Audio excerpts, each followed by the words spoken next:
Welcome to Tossing Grenade the Windmills.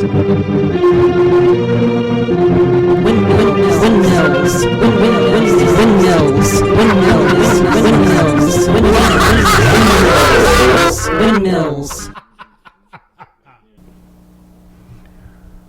Precyber by T.C. Ricks and Ken Leitner. Chapter 42.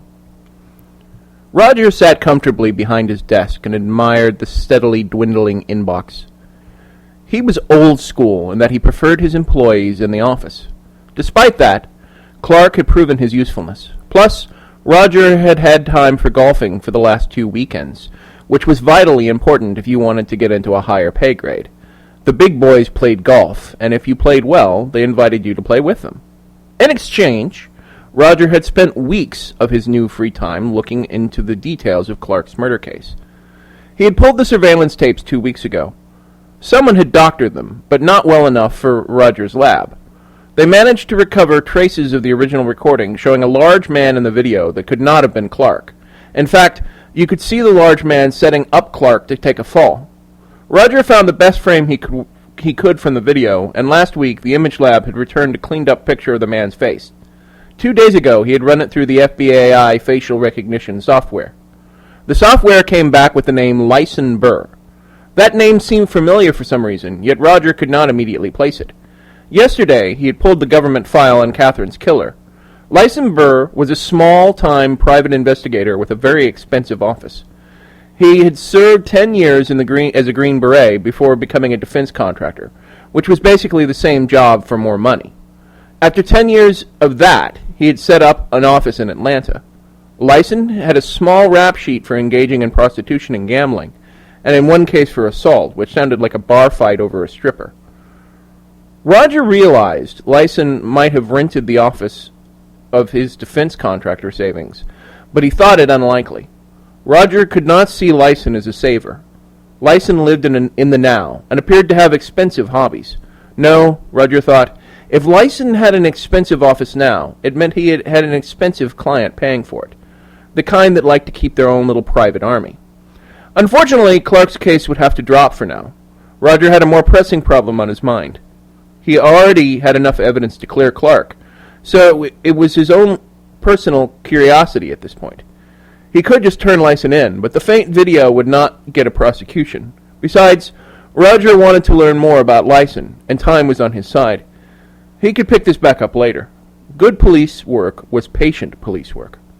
Right now, a man named Ezekiel Norn troubled Roger far more. He had overheard the man trying to make a deal with the junior senator from Georgia last night at a local government award ceremony. Roger had received the usual nomination, but the FBI would never win anything. People disliked them too much. A local businessman trying to gain political favor did not surprise Roger, especially one as powerful as Norn. However, the nature of the deal scared Roger. It could threaten the existence of the FBI. He had to learn more about Norn and assess the level of danger. What in the hell was Project Hammerfell? He had left the party early and gone straight to the office. The FBI monitored net traffic based on keywords typed or spoken. However, someone in Roger's position could use it to monitor individuals as well. Officially, he needed a warrant, but so long as no one ever saw the results, he could listen in to anyone anytime he liked. Whatever he found would be unusable in court, but Roger was not looking for criminal information anyway. He added Ezekiel Norn to the monitoring software's watch list last night. This morning he had samples of the system to collect for his review. He spent the next hour learning that Norn had a very interesting meeting last night after the party. Norn had invited some mercenary from his old defense contracting company, Lyson Burr, and 3 female escorts of the more likely illegal type.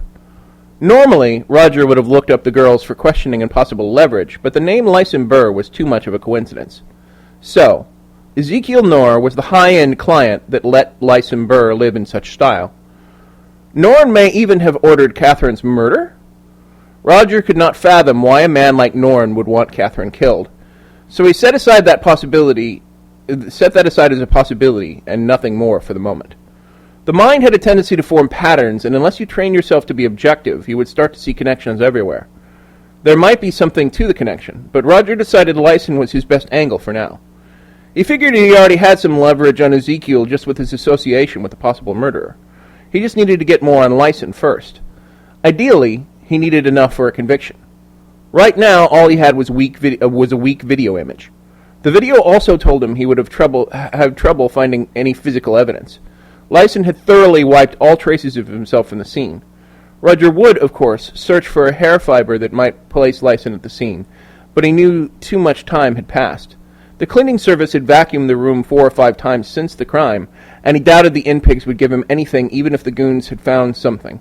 Hell, Roger realized, those inn-pigs worked for Norn. He could try and link Lyson Burr with Catherine before the murder. It might help, but it would be circumstantial. No, he needed something more. His next step, like his previous, might have to bend the rules a bit. Clarke. Clarke was the answer. Clarke was already avoiding the law. Clarke could do a break-in and search Lyson's office. Clarke would do it out of desperation. Roger had not told him about the tape yet. As a bonus, Clarke was bound to find something on Norn that could save Roger considerable trouble.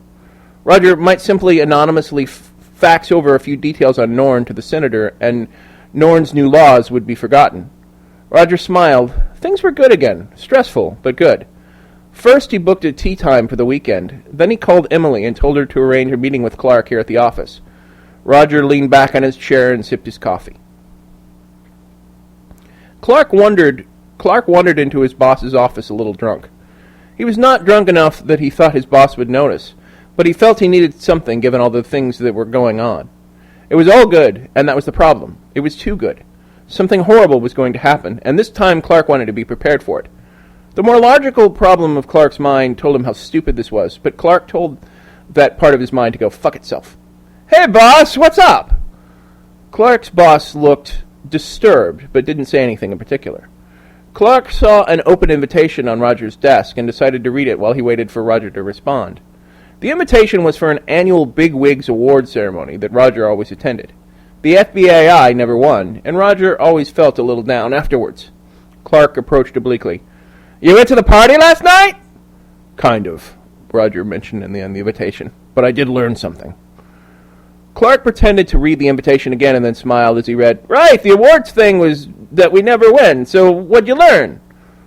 The look his boss gave him made Clarke instantly realize that whatever Roger had learned, it really affected him. I overheard a senator that controls the funding on the committee of our department. If a United States senator starts talking about cutting you off, you are... Are you drunk? A little. Clarke's boss suddenly looked concerned. What's going on, Clarke? Is something wrong? Not exactly. Clarke's boss leaned forward. What do you mean, not exactly? Well, things are going too well. I'm getting back together with Emily. That's good. And the revolution is more successful than ever. Plus, I could be wrong, but I'm beginning to think that people are looking at me funny. Like there's some viral video of me out there on the net, maybe. They keep staring like they think I might be someone, and then shake their heads and go back to what they were doing. Do I look like anyone famous to you? Clarke's boss was deathly quiet. Clarke knew that this was bad, because his boss only did that when he was mad. Not just kind of mad, but the kind of mad that made him want to take out the gun that he kept taped under the desk and shoot some people. The paperwork was probably the only thing that saved his life at that point. Maybe. Silence kept happening, but Clarke could at least see both of Roger's hands. Boss? Could you please repeat that? What, the bit about being a celebrity lookalike? No, the other bit. The bit about the revolution. Clarke gulped. That was the problem with being a little drunk. Sometimes a little whiskey could get you in trouble. Yeah. Would you care to explain why United States government employees engaged in treasonous activity against the United States government? Clarke was really surprised at his own reaction. He got angry. He did not get angry at his boss, but he got mad enough. That's a lie! Oh, would you please explain how treason isn't treason? Aquanaware is not the United States government. Small difference. Small difference. What are you talking about, Roger? Do you realize, Clarke gestured out the window with his hands, that little by little those bastards have taken away our freedom? No, I'm sorry, that's a lie. We sold our freedom, but companies like Aquanaware bought it real cheap. Explain to me in the Constitution where it says a private corporation has the same rights as a human being. In fact, show me the law that says that. Roger sighed. Clarke, there are volumes of law on what a corporation can do, and if what the senator said is true, and there's a few more in the works, that still doesn't make what you're doing or what they're doing right. Well, let's start with the obvious. It's not treason against the United States government, is it? That depends on your point of view. Have you broken any laws recently? Roger looked annoyed, but less so than a minute ago. And it's not like the revolution really blows up children or kidnaps people for money like they do in other countries, is it? Well, sometimes they do. Despite the lies of the network regularly spends say, the revolution does not kill innocents. Roger sighed and nodded. Maybe not yet, but didn't they just catch some revolutionary freak trying to blow up a bus?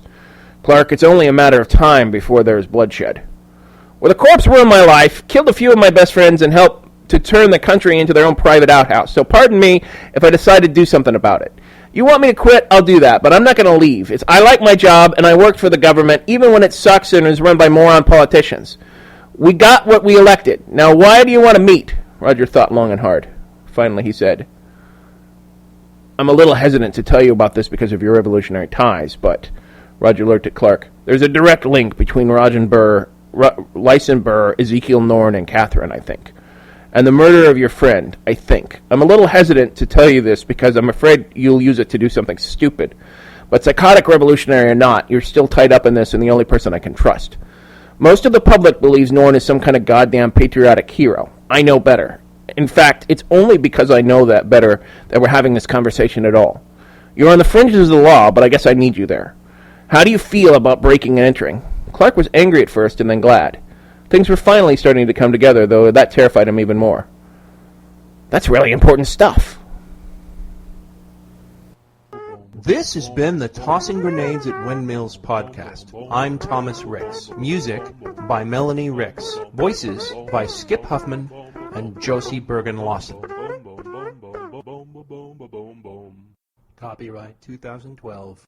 Kenneth Leitner And Red Anvil Amalgamated. to fight the forces of evil!